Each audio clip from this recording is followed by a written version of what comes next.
అనుదిన వాక్య భాగానికి స్వాగతం.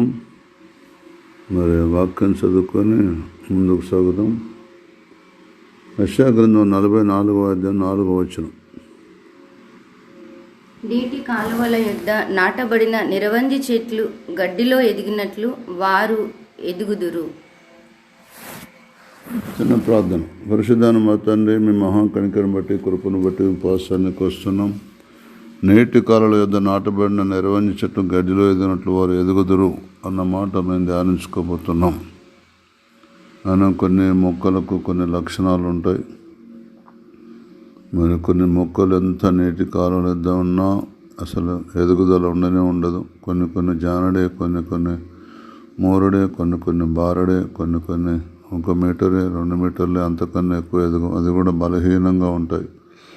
కొన్ని చెట్లు అయితే ఆకాశాన్ని అంటున్నంతగా దేవదారు వృక్షంలాగా, నిరవంజి చెట్లలాగా, యూకలిప్టస్ చెట్లలాగా ఎంతో విశాలమైన కొమ్మలతో మరి ఎదుగుతాయి. కొన్ని అయితే అసలు ఎదుగు. వాటి కారణం ఏంటిదో ఇప్పుడు వాక్యదానంలోకి వెళ్ళబోతున్నాం. దేవా, మరి నీటి కాలువల యొద్ద నాటబడిన నిరవంజి చెట్లు గడ్డిలో ఎదిగినట్లు రక్షించబడిన అన్ని జనులమైన మేము, ఆత్మీయంగా ఎదగవలసిన మేము, భక్తిహీనులు గడ్డి వలె మరి ఎదగరంటున్నావు. పనికి మన వారు గడ్డి వలె ఎదగరంటున్నావు. వేషధారులు గడ్డి వలె ఎదగరంటున్నావు. భక్తిహీనులు గడ్డి వలె ఎదగరంటున్నావు. దుష్టులు గడ్డి వలె ఎదగరంటున్నావు. నీతిమంతులు, పరిశుద్ధులు, సంపూర్ణులు మాత్రం నిరవంజి చెట్లు గడ్డిలో ఎదిగినట్లు వారు ఎదుగుతారన్నావు. దీనికి కారణం ఏంటిదో మేము ధ్యానం చేసుకోబోతున్నాం. ఎదుగుదలలో ఉండే లక్షణాలు ఏంటో మేము ఇప్పుడు నేర్చుకోబోతున్నాం. మాకు నేర్పించండి. యేసును ప్రార్థిస్తున్నాం తండ్రి, ఆమేన్.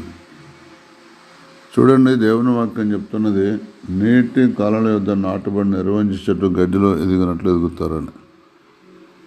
అంత మాత్రమే కాదు, నీటి కాలువల వద్ద నాటబడిన నిరవంజి చెట్లు తగిన కాలంలో ఫలమిస్తుందని. అంత మాత్రమే కాదు, వాటి ఆకులు జనములను స్వస్థపరచడానికి వినియోగించబడతాయని. అంత మాత్రమే కాదు, అవి నెలకు ఫలిస్తాయని రాయబడింది లేఖనాల్లో.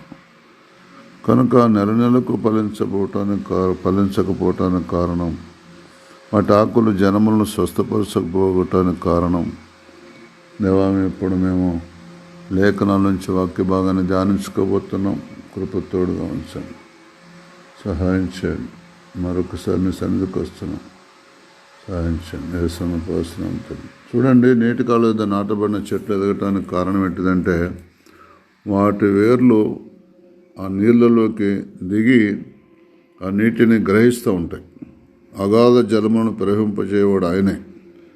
అలాగే నీటి కాలువల యొద్ద నాటబడిన చెట్టు, నీటి కాలువల యొద్ద నాటబడిన చెట్టు అంటే అర్థం ఏంటంటే, సామెతల గ్రంథంలో 21వ అధ్యాయంలో 1వ వచనంలో ఈ విధంగా రాసింది: రాజు హృదయము నీటి కాలువల వలె ఉన్నది. యెహోవా చేతిలో రాజు హృదయము నీటి కాలువ వలె ఉన్నది. ఆయన తన చిత్తవృత్తి చొప్పున దాన్ని త్రిప్పును. చూసిన దేవుని యొక్క వాక్యం ఏం చెప్తున్నదో, రాజు యొక్క హృదయం యెహోవా చేతిలో నీటి కాలువలాగా ఉన్నది. రాజు అంటే ఎవరు? ఆయన పిల్లలు. మీరు రాజులైన యాజక సమూహమును దేవుని సొత్తైన ప్రజలనే ఉన్నారంటాడు పేతురు తన పత్రికలో 2వ అధ్యాయం 3వ వచనం. కనుక దయచేసి మనం 9వ వచనం. కనుక దయచేసి మనం దేవుని యొక్క వాక్యాన్ని అనుసరించి నడిచేవారు, ఆయన పిల్లలమైన మనం ఎలాంటి వారమై అంటే, నీటి కాలువల యొద్ద నాటబడిన చెట్టు లాంటి వారం, లేదా ఒక రాజు యొక్క హృదయం మరి యెహోవా చేతిలో నీటి కాలువల వలె ఉన్నది. ఆయన తన చిత్తవృత్తి చొప్పున తిప్పుతాడు. నీటి కాలువను ఎటు తిప్పుతాడు? ఇప్పుడు చూడండి, నీటి కాలువ ఎటు తిప్పుతాడు? ఏ చేను ఎండిపోతుందో, ఏ చేను వాడిపోతుందో, ఏ చేను మరి బలహీనంగా ఉన్నదో అటువైపే తిప్పుతాడు. అటువైపు తిప్పి దాన్ని ఏం చేయాలి? బలపరచాలి. దాన్ని ఏం చేయాలి? పైకి లేవనెత్తాలి. దాన్ని ఏం చేయాలి? దాన్ని దేవుని మార్గంలో నడిపించాలి. అప్పుడు మనం వర్ధిల్లే మార్గంలో ఉంటాం. అందుకొరకే నెహెమ్యా గ్రంథంలో 2వ అధ్యాయం 8వ వచనంలో పట్టణ ప్రాకారమున పట్టణ ప్రాకారమునకును మందిరముతో సంబంధించిన కోట గుమ్మములకును నేను ప్రవేశింపబోవు ఇంటికిని దూలములు మ్రానులు ఇచ్చునట్లుగా రాజుగారి అడవులను కాయు ఆసాపునకు ఒక తాకీదును ఇయ్యుడని అడిగితిని అలాగు నాకు తోడుగా ఉండి నాకు కృప చూపుచున్న నా దేవుని కరుణాహస్తము కొలది రాజు నా మనవి ఆలకించెను. చూసిన ఆత్మీయంగా ఎదుగుదల అంటే అది.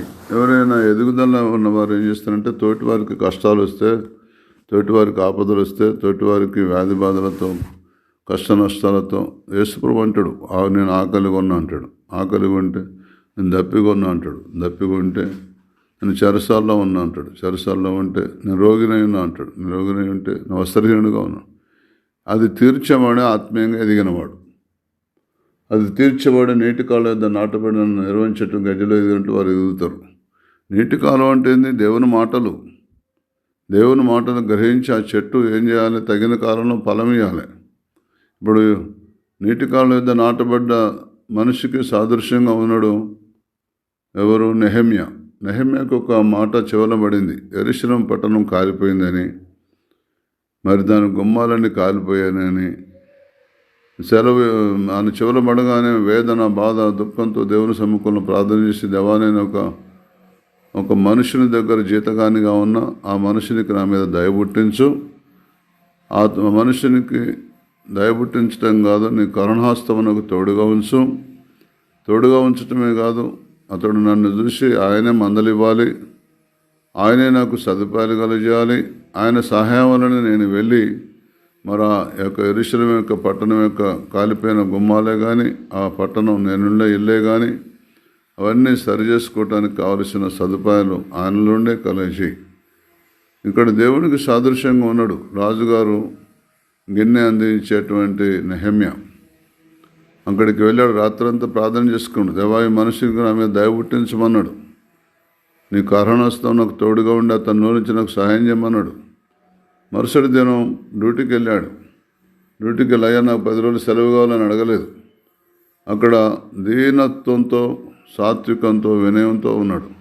రాజుగారు ఎందుకు ఎమ్మటే గ్రహించండి, ఏంటి నెహెమ్యా ఈరోజంతా చిన్నబుచ్చుకొని ఉన్నావు, కుంగిపోయి ఉన్నావు, మరి ఏంటి నీకు అర్థం కాలేదా? ఏంటి నీ బాధ ఏంటి, నీ కష్టం ఏంటి, నీ దుఃఖం ఏంటిది, ఏంటి నీ సమస్య అన్నాడు. అయ్యా, నా పితరులు ఉండే పట్టణం కాలిపోయింది, సమాధులు ఉండే పట్టణం కాలిపోయింది, నా ఇల్లు కూడా కాలిపోయింది.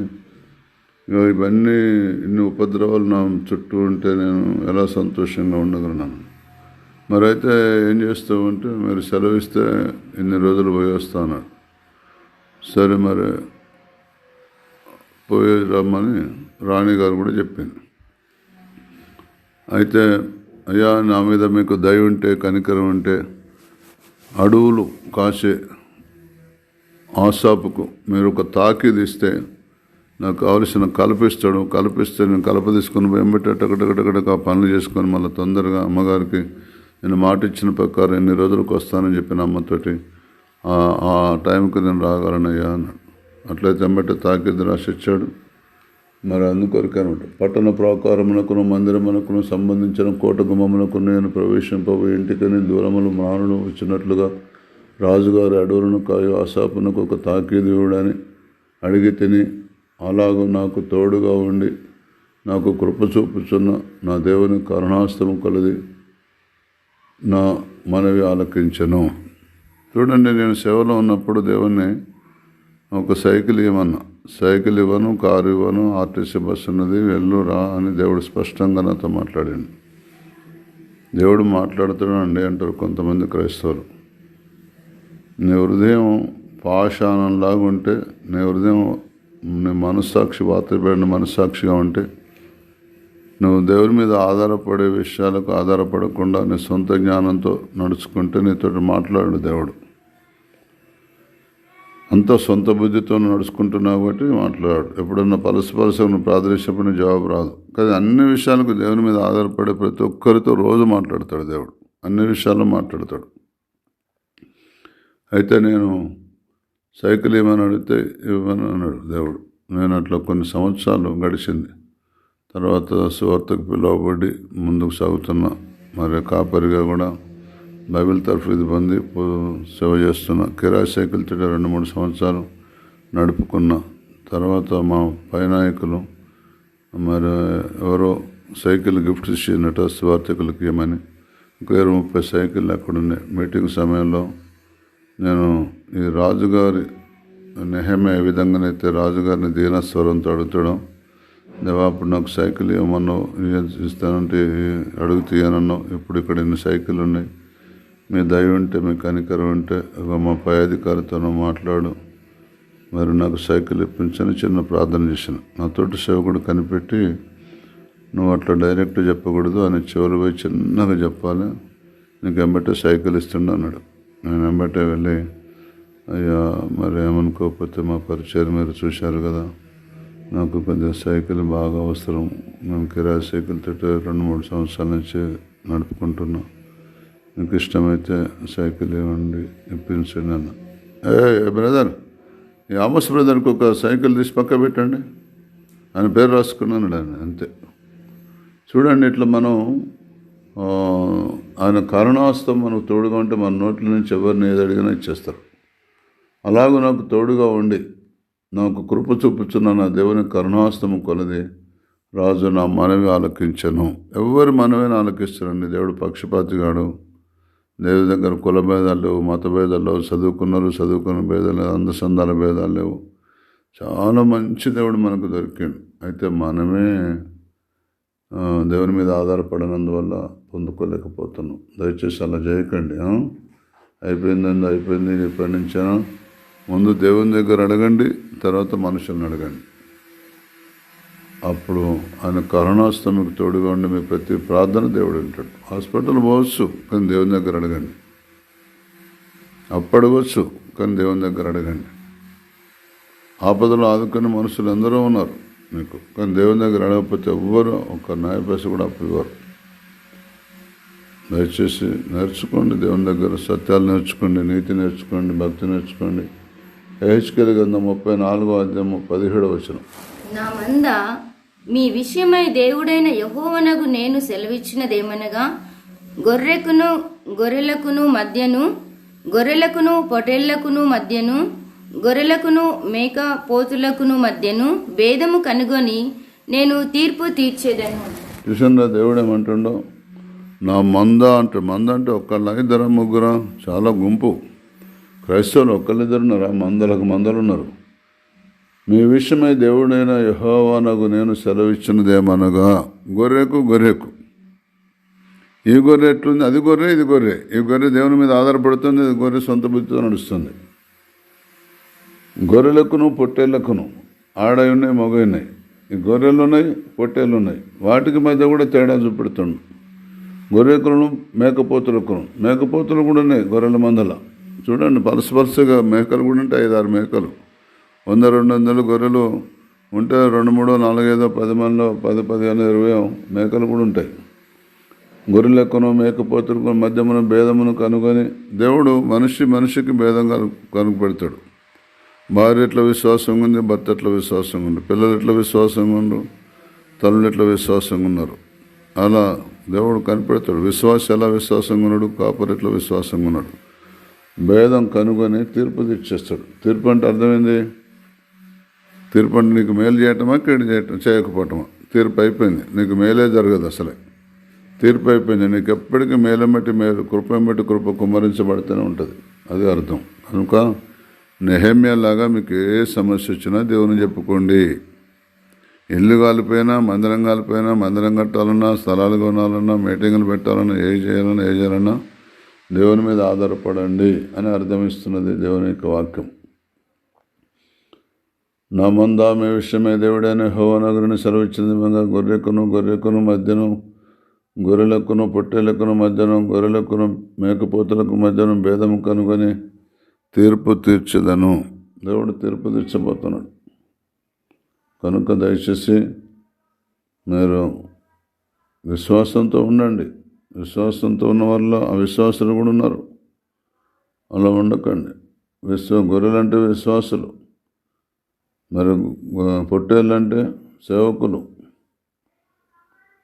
ఆ విధంగా గొర్రెలంటే విశ్వాసులు, మేకపోతులంటే ఆ సేవ చేసే వాళ్ళలోనే మేకపోతుల్లాగా ఉండేటువంటి మరి విశ్వాసులే కావచ్చు, సేవకులే కావచ్చు. భేదం కనుగొని మరి దేవుని యొక్క వాక్యం చెప్పినట్టు తీర్పు తీస్తాడు. తీర్పు తీర్చడం అంటే నీకు సహాయం చేయటమా చేయకపోవటమా, అట్లా మేలు చేయటమా చేయకపోవటమా. తెస్సలోనికీయులకు రాసిన మొదటి పత్రిక 5:3 చెప్తున్నది, లోకులో నెమ్మదిగా ఉన్నది భయమేమీ లేదని చెప్పుకొనుచుండగా గర్భిణీ స్త్రీకి ప్రసన వేదన వచ్చినట్లు వారికి ఆకస్మికముగా నాశనము తటస్థించును గనుక వారెంత మాత్రమును తప్పించుకొనలేరు. సుషన్న దేవుని యొక్క వాక్యం చెప్తాను. లోకంలో నెమ్మదిగా ఉన్నది భయమేమీ లేదని చెప్పుకొని చుండగా గర్భిణీ స్త్రీకి ప్రసవ వేదన వచ్చినట్లు వారికి ఆకస్మికంగా నాశనం తటస్థించును కనుక వారెంత మాత్రము తప్పించుకోలేరు. అందుకొరకు అన్ని విషయాలకు దేవుని మీద ఆధారపడండి. A to Z తన ప్రవర్తన అంతట్లో నీతిని జరిగించమని తీర్పుని పిలిచిన వాడేవాడు. చూసిన నెహెమ్యా ఎవరి దగ్గర నుంచి ఏమన్నా అప్పు తెచ్చినంటారా? రాజులు ఎవరు? నీకు మేలు చేయటం కొరకు రాజులను దేవుడు నియమించింది. అధికారులు ఎవరు? నీకు మేలు చేయటం కొరకు దేవుడు వారిని నియమించింది. కనుక వారి సహాయం మనకు అవసరం. కనుక వారి క్షేమం కొరకు ప్రార్థన చేయమని రాజుల కొరకు, అధికారుల కొరకు, అధిపతుల కొరకు ప్రార్థనలు, విజ్ఞాపనలు, యాచనలు చేయని హెచ్చరిక చేస్తున్నాడు. నువ్వు రోజు ఆయన కొరకు ప్రార్థన చేయి. ఆయన మనసు నీ పట్ల దాక్షిణ్యాలతో నింపబడి ఉంటుంది. నీ అవసరతలు ఆయనకు ప్రార్థన చేయి, తప్పకుండా నేను ఆదుకుంటాడు. ఆయన పరిపాలన దేవుని చిత్త ప్రకారం జరగాలని ప్రార్థన చేయి. నీకే కాదు అందరికీ మేలే జరుగుతుంది. దయచేసి ఇప్పటి నుంచి ఆయన అశ్రద్ధ చేయొద్దని ప్రభుట్ట మీకు మనం చేస్తాను. లోకల్ నెమ్మదిగా ఉన్నదే, దేవుడు ఎప్పుడు వస్తున్నాడు, ఇంకా రాలేదు. 2000 సంవత్సరాలే మానిపేరేలు కూడా రాడనుకోకండి సుమా. సరే దేవుడు రాడు, నీ ప్రాణం పోతుందేమో. నువ్వు సత్యంలో లేకపోతే ఎటుపోతావు? దేవుని మీద ఆధారపడకుండా ఉంటే మరి ఎటుపోతావు? అశ్రద్ధ చేయొద్దు అని ప్రభుపేట మీకు మనం చేస్తున్నాం. 78వ కీర్తన 14వ వచనం, పగటి వేళ మేఘంలో నుండి రాత్రి అంతయు అగ్ని ప్రకాశంలో నుండి ఆయన వారికి త్రోవ చూపెను. బాగా జాగ్రత్తగా వినండి. నేను చెప్పే మాట మీకు ఆయాసంగా ఇస్తుందో, విమర్శనాత్మకంగా ఉంటుందో, బాధాకరంగా ఉంటుందో, దుఃఖకరంగా ఉంటుందో తెలియదు. కానీ ఐగుప్తు దేశం నుంచి అద్భుతాలు, చెప్పలేని అద్భుతాలు జరిగించి దేవుడు బయట తీసుకొచ్చాడు. దేవుడు బయట తీసుకొస్తే ఏం జరిగింది? మరి బయట తీసుకొస్తే ఏం జరిగింది? అద్భుతం ఏం జరిగింది చెప్పండి. బయట తీసుకొస్తే జరగవలసిన కార్యం ఏం జరిగింది? ఒక్కసారి ఆలోచించండి. దేవుని కృప నీ మీద ఉండాలని దేవుడు కోరుతున్నాడు. మరి బయట తీసుకొస్తే ఏం జరిగింది? 40 సంవత్సరాల 300 కిలోమీటర్లు, 200 మైళ్ళు ఐగుప్తు దేశం నుంచి పాలు ప్రవహించే కానా దేశానికి 300 కిలోమీటర్లు, 200 మైళ్ళు. ఇంత ఘోరాతి ఘోరం ఆ ప్రయాణం. రోజుకు 1 కిలోమీటర్ నడిచినా 1 సంవత్సరం అయిపోతుంది. 1 సంవత్సరంలో ఈజీగా చేరుకోవచ్చు. రోజు 1/2 కిలోమీటర్ నడిచినా 2 సంవత్సరాలలో చేరుకోవచ్చు. రోజు 1/4 కిలోమీటర్ నడిచినా 3 సంవత్సరాలు, ఇట్లా 4 సంవత్సరాలు చేరవచ్చు. ఏది చెప్పండి, మీరే చెప్పండి, ఎక్కడ జరుగుతుంది? 4 సంవత్సరాలు వెళ్ళాల్సింది 40 సంవత్సరాలు పట్టిందా? మరి రోజు మళ్ళీ దేవుడు తోడున్నాడు. ఇప్పుడు కూడా చాలామంది ఫెయిల్ అయ్యే వాళ్ళు కూడా అంటున్నారు, సక్సెస్ కాని వాళ్ళు కూడా అంటున్నారు, మాకు దేవుడు తోడున్నాడు అంటారు. మా అయ్యగారు ప్రార్థన చేశాడు, అయ్యగారు తోడున్నాడు అంటారు. దేవుడు తోడు ఉండాలని ఆశీర్వదించాడు, తోడున్నాడు అనుకుంటున్నారు. వాగ్దానాలు చేసే వాళ్ళు కూడా తోడున్నారు అనుకుంటున్నారు. మరి వారి జీవితంలో మరి నెహెమ్యా లాగా జరుగుతున్నదా? సమస్య రాగానే అధికారులు నీకు సాయం చేస్తున్నారా? సరే, అధికారులే కదా, ఎవరైనా సరే నీకు సాయం చేస్తున్నారా? దేవుని కరుణాస్తం నీకు తోడుగా ఉన్నదా? నీ ప్రార్థనకు జవాబు వస్తున్నదా? చెప్పండి, మీరే చెప్పండి. అలా జవాబు రాకపోతే నువ్వు మోసపోయే మార్గంలో ఉన్నావని దర్శనం వస్తేనే జవాబు వచ్చినట్ట, ప్రవచనం వస్తేనే జవాబు వచ్చినట్ట, ప్రత్యక్షత వస్తేనే జవాబు వచ్చినట్ట. కార్యం జరగాలండి. కార్యం జరిగితే జవాబు వచ్చినట్టు. మాటతోటి నాలుకతోటి లేదు, క్రియతోను సత్యముతో ఉన్నది దేవుని వాక్యం, దేవుని జ్ఞానం. కనుక దయచేసి మాటతో నాలుకతో కాదు, పగటి వేళ మేఘములో నుండి పగలంతా దేవుడు తోడలేడా? రాత్రి అగ్నిప్రకాశములో నుండి రాత్రి అంతా అగ్నిప్రకాశం లేదా? ఆయన ఎవరి తోవ చూపించలేదా? ఏం తోవ చూపించండు? దారి తప్పి తోవ చూపించండు. అందుకొరకే ఒకరి మార్గం ఆ దృష్టికి అది అర్థంగానే కనబడితే చివరికి అది మరణానికి తీసుకెళ్తుంది అంటాడు. అంటే మరణం దగ్గర కూడా దేవుడు మరణం దగ్గర కూడా దేవుడు. పాతాలను పంపించేది ఆయన, పాతాల నుంచి బయట తీసుకొచ్చేది కూడా ఆయన. కీడు చేసేది ఆయన, మేలు చేసేది ఆయన, గాయం చేసేది ఆయన, గాయమానిపేది ఆయన, వెలుగును సృజించేవాడు ఆయన, చీకటి కలిసేది కూడా ఆయన, దరిద్రం కలిసేది ఆయన, ఐశ్వర్యం కలిసేది ఆయన. మరి ఎట్లా అయ్యగారు అంటే ఏం లేదు, నెహెమ్యాలాగా ఇతరుల బాధను నీ బాధగా భావించాలి. ఇతరులకు బాధ వస్తే నేను దుఃఖపడాలి, ఏడవాలి, కన్నీరు విడవాలి. అది నిజమైన క్రైస్తవ జీవితం. ఇలా ఎవరైతే ఉండటానికి ఇష్టపడుతున్నారో వారు నెహెమ్యాలాగా దేవుని పనులు వాళ్ళు చూసిన ఆయన రాజుగారి దగ్గర గిన్నె అందించే వ్యక్తి, ఒక సేవకుడు చేసిన పని అంతా చేశాడు, ఒక ఉద్యోగస్తుడయ్యండి. మన దేశంలో దినకరుణ్ గారు ఒక ఉద్యోగస్తుడయ్యండి. ఎంతోమంది ఉన్నారు సేవ చేసేవాళ్ళు, ఉద్యోగాలు చేసుకుంటూ కూడా సేవ చేసేవాళ్ళు, సక్సెస్ఫుల్గా చేస్తున్నారు. మళ్ళీ దేవుడు నా మీద ఆధారపడుతున్నారు. వారు ఉద్యోగాలు కూడా పర్ఫెక్ట్ చేస్తున్నారు, సేవ కూడా పర్ఫెక్ట్ చేస్తున్నారు. ఎంతోమంది ఉన్నారు. నాకు తెలిసిన లంచం తీసుకొని క్రైస్తవులు ఎంతోమంది ఉన్నారు. వాళ్ళ అధికారుల చేత హింసించబడ్డ వాళ్ళు ఉన్నారు. అయినా సరే నీతి తప్పని వాళ్ళు ఎంతోమంది ఉన్నారు. దయచేసి అశ్రద్ధ చేయదని ప్రభుత్వం మనం చేస్తున్నాం. దేవుడు నన్ను దీవించిన కనుక ప్రార్థన చేసుకున్నాం. పరిశుద్ధుడా, మహోన్నతుడా, మీకు వందనాలు, స్తుతులు, స్తోత్రములు చెల్లిస్తున్నాం. దేవా, నీటి కాలువల యొద్ద నిరవంజి చెట్లు ఎలా గడ్డిలో ఎదుగుతుందో ప్రభా, మరి తండ్రి నాయన ప్రభా, మరి నెహమ్యలాగా ఉంటేనే ప్రభా, మరి పితరుల మందిరాలు కాలిపోయినప్పుడు ఒక రాజుగారి మరి చేతికి గిన్నె అందించేవాడై ఉండి, మరి తండ్రి ఎంతో మరి ఆత్మల పట్ల భారం కలిగి, వేదన కలిగి తండ్రి నాయన అతడు తన దీన మనస్సు కలిగి ప్రభా తండ్రి అయ్యా మరి నీ చిత్తానికి చేయటానికి మరి తను ఎంతగానో మరి దీన మనసు కలిగి నడుచుకున్నట్టుగా చూస్తున్నాం. దేవా, ఇక్కడ నెహమ్యలాగా ప్రభా ఈనాడు ప్రభా తండ్రి నాయన ఎదిగి వారిగా పరిచర్యలో మరి ఆత్మల పట్ల, మందిరం పట్ల ప్రభా బాధ్యత కలిగి దేవా నీ పని విషయములో తండ్రి నాయన మరి దుఃఖముతో ప్రభు ఆత్మీయంగా ఈ వాక్యం వింటున్న ప్రతి ఒక్కరము కూడా ప్రభు ఎదిగే అనుభవం దయచేయండి. నిరవంజి చెట్టులాగా ప్రభు నీటి కాలువ యొద్ద ఉన్నప్పటికీ కూడా ఈ దినాలలో దేవా తండ్రి ఎదిగేతం లేదని చెప్తున్నారు ప్రభు. తండ్రి నీకు స్తుతులు ప్రభు, మా దోషములను క్షమించు ప్రభు. దేవా తండ్రి ఆ విధంగా ప్రభు అయ్యా ఎదిగేటటువంటి యొక్క ప్రభు ఆసక్తి ఎలా ఉంటుంది ప్రభు అంటే నెహమ్యలాగా ఉంటేనే, తగ్గించుకుంటేనే దేవా రాజుగారిని తన దీన మనస్సుతో అడిగినప్పుడు తండ్రి నాయన తండ్రి మందిరము కావలసినటువంటి ప్రతి ఒక్కటి కూడా తండ్రి సహాయం దొరికింది ప్రభు. మరి తండ్రి నాయన దీన మనసు కలిగి ఉంటే దేవా ఏది అడిగినా అది ఇస్తానన్నావు. నీ యొక్క మందిరం పనుల విషయంలో ప్రభు ఆత్మ పట్ల వేదనతో ప్రభు నాయన నీ దాసుడు కూడా సాక్ష్యం ఇచ్చి ఉన్నారు ప్రభు తండ్రి నాయన.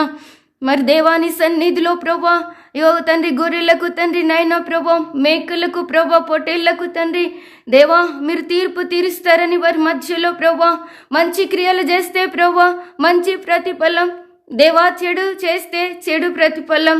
దేవాను సెలవిచ్చిన రీతిగా ప్రభా మరి తండ్రి మంచి పనులు చేయనప్పుడు ప్రభా మేము మంచి ప్రతిఫలం అనుభవిస్తాం, ఆత్మీయంగా ఎదుగుతాం, నీ యొక్క చిత్తాన్ని తండ్రి నాయన చేయగలుగుతాం ఈ భూమి మీద ప్రభా. తండ్రి పరిశుద్ధాత్మ దేవుడా మీకు స్తుతులు చెల్లిస్తున్నాం తండ్రి. నీ కృప తోడుగా ఉంచండి ప్రభా. అయ్యా తండ్రి మీకు స్తుతులు తండ్రి నాయన. మరి ప్రభా ఇక అంత్య దినముల్లో ప్రభా జనులందరూ కూడా ప్రభా నెమ్మదిగా ఉంటుంది అని అనుకునే సందర్భంలోనే ఆ దినాల్లోనే ప్రభా తండ్రి నాయన ప్రభా లోకులందరికీ కూడా నాశనము కలగబోతుందని ప్రభా తండ్రి నీకు స్తుతులు ప్రభా. ఈ లోకములో ప్రభా అయా దేవా తండ్రి తీర్పు ఉందని తండ్రి భయభక్తులతో తండ్రి నీ దర్శన ప్రభా అయా తండ్రి ప్రత్యక్షతలో ప్రభా సంపూర్ణతలో నీ మార్గములో ప్రభా దేవా తోడు నాయన ఉండి ప్రభా తండ్రి నాయన అనుభవం కలిగి మేము నడుచుకునే కృపను దయచేయండి. ఇశ్రాయేలు ప్రజలను పగలు మేఘస్తంభముగా తండ్రి నాయన ప్రభా తండ్రి నీకు స్తుతులు ప్రభా. రాత్రి అగ్ని ధూమములుగా ప్రభా తండ్రి నువ్వు తోడున్నావు కానీ ప్రభా వాళ్ళు నీ చిత్తములో పరిపూర్ణతలోకి రాలేకపోయారు ప్రభా. ఎన్ని అద్భుతాలు చేసినావు ప్రభా. ఎక్కడనో బలహీనతలో పడిపోతున్నామేమో క్షమించండి ప్రభా. దేవానికి స్తుతులు నీ చిత్తం చేయువారిగా మమ్మల్ని బలపరచండి తండ్రి. ఇగో ఈ పరిచర్యను దీవించండి. దాసున్న అయ్యగారిని దీవించండి ప్రభా. మీకు వందనాలు స్తుతులు స్తోత్రములు తండ్రి. దేవా ఈ మాటలు మా హృదయంలో స్థిరపరచండి. మీ కొరకు మమ్మల్ని బలపరిచి మీరు మహిమ పొందుకోమని యేసే నామమున వేడుకొని ప్రార్థిస్తున్నాం తండ్రి. ఆమేన్. మన తండ్రి అయిన దేవుని ప్రేమ, ప్రభువైన క్రీస్తు వారి కృప, పరిశుద్ధాత్మని అన్యోన్య సమాధానం శకం సర్వలోకున్న సమస్త పరిశుద్ధులకు కూడిన మనకు సదాకాలం తోడైనగాక. ఆమేన్.